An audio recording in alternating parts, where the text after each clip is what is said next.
everyone, and welcome to Daily Scuba News. So, two things at first. The first one is, I know you're expecting to see Hollie today, but Hollie was sick, so I'm standing in for her. And two, this story, it was a bit of a slow news day, and we found this. We thought the headline was quite funny. It's not really a serious story, so kind of take it with a pinch of salt. And let's laugh at the Mirror, because this is where we found it, and I don't think we could find any other sort of news outlets that could corroborate this story. We did. We found loads. No. Oh, no, you didn't.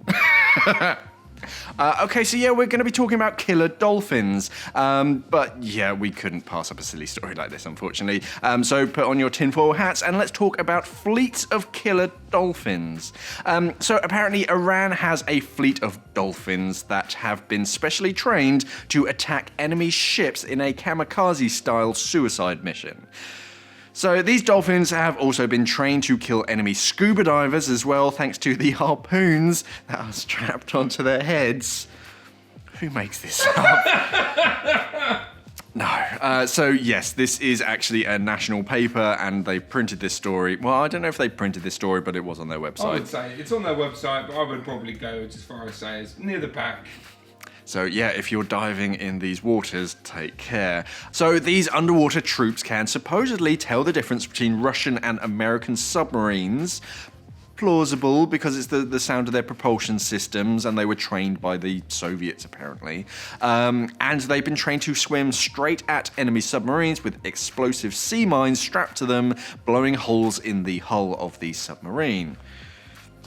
Sure, but why does Iran? Oh yeah, it's Iran as well who has these dolphins. Why does Iran have these kamikaze dolphins? Well, Iran came into ownership of these dolphins when funding for the Russian project ran out, and the dolphin trainer basically decided to carry on the training himself. So he then ran out of money due to the upkeep of the dolphins. They're not cheap animals to run, as far as I know.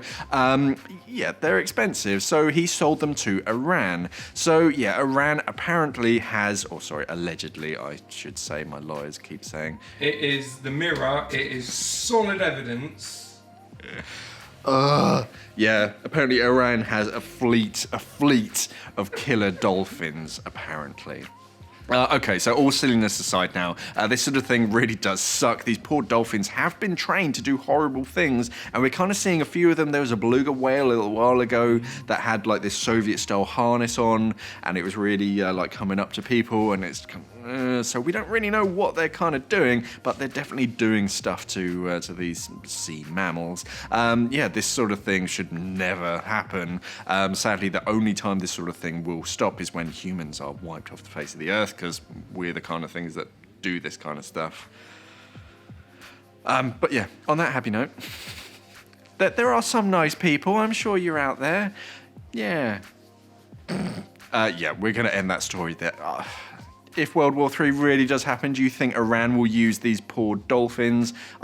It would be like these killer dolphins versus Navy SEALs in like a Thunderball-style underwater battle. Now, when you see Navy SEALs, do you mean human Navy SEAls or actual Navy SEAls? That would be amazing.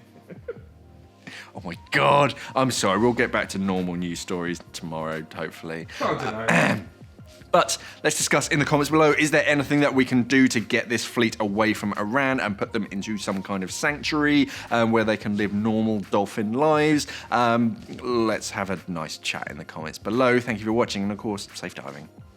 Because there are killer dolphins in the waters, apparently. It beggars belief, really. So the first known instance of an underwater robot taking sedimentary samples autonomously has happened in Colombo. The robot arm took samples for an international team of researchers, which was mounted on a hybrid remotely operated vehicle, which was developed by Woods Hole Oceanographic Institute. Scientist Rich Camilli